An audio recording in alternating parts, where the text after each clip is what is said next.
how did that decision get made? Did you stabilize yourselves first, feel like we're on good footing, we're doing well, now we want to expand, and then how does that expansion start?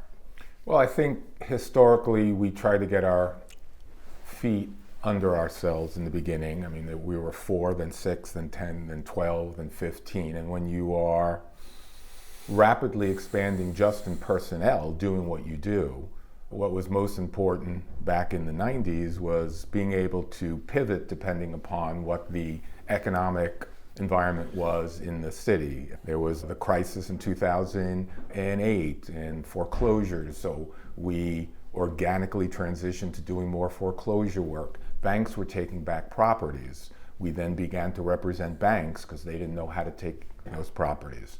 Then our first real big growth was expanding into co-op and condo work. And Aaron Shmulewitz joined us with 2 or 3 other people, and we assimilated them into practice, and we grew and grew and grew. We grew the transactional department, and then once we saw how to do it, like to Dan's point, get people in, get them acclimated, get them introduced to the clients.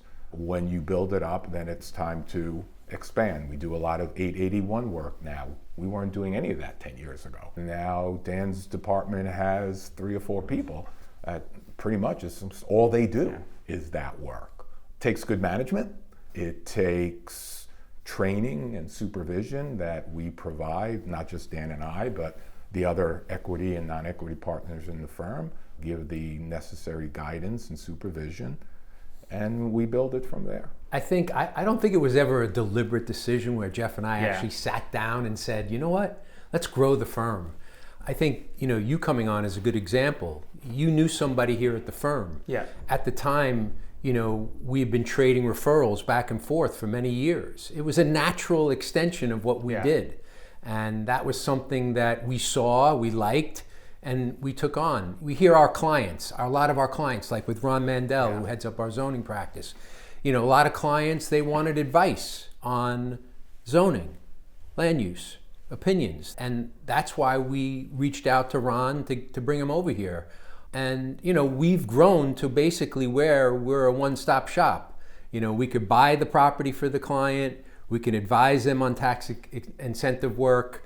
We can advise them on whether or not they can build a 15-story building or a 30-story building. Yeah. We could help them lease up the property. We could help them manage the property. We could do construction-related agreements. We could do all those things that clients really appreciate and look to us for that kind of work.